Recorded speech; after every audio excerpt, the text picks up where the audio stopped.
Have you ever known running from desire only disengages you from reality?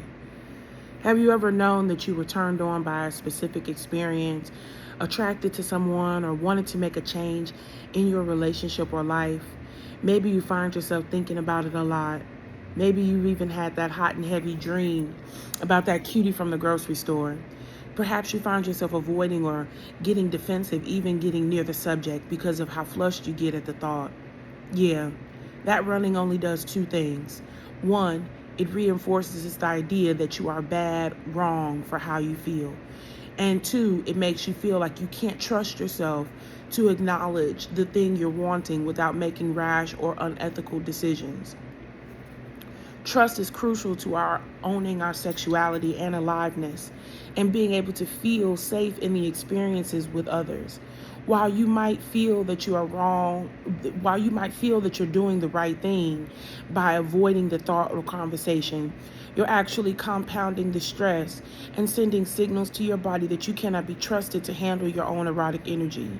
This is a breeding ground for shame. 3. Shame and ecstasy cannot coexist. To piggyback off of our last tip, you have to understand that shame and ecstasy cannot coexist. I want you to understand that just because you acknowledge a desire doesn't mean you have to act on it or burn your life down to the ground in order to live your dreams. By all means, if you feel that's what the next step is, then Godspeed. But owning desire is less about the action you take and more about the willingness to be open and courageous in your exploration of self.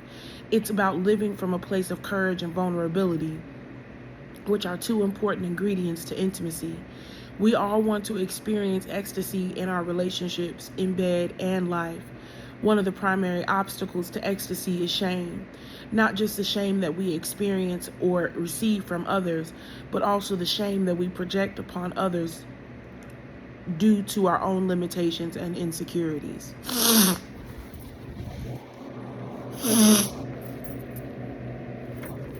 Being desireless does not make you more attractive in the dating pool, nor does it make you the perfect wife. I've seen many women, myself included, throw desire away very quickly in hopes that masking our wants and needs will make us more palatable or suitable to our partners. We throw away our desires by silencing what we long for, shape-shifting our presentation, silencing exploration, throwing our experience of our full sexual expression to the side in order to not make our partners uncomfortable or to fit into what culture considers to be appropriate and respectable.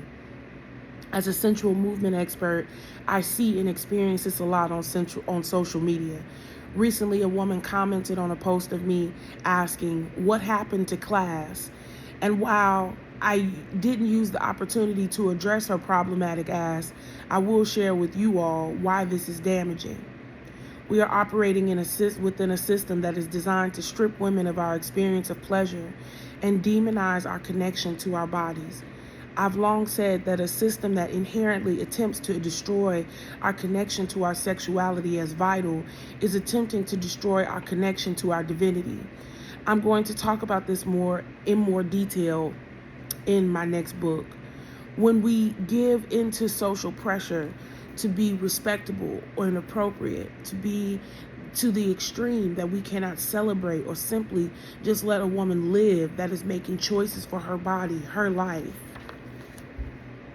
and her desires, we become the problem. We embody the toxic shit that we are running from in our own lives. Pick-me culture is real, but it's fatal. It's rooted in scarcity and lack that if we don't erase all of the rich and powerful things about owning our erotic energy, then we will ultimately end up alone. And I've come to tell you, this is a lie.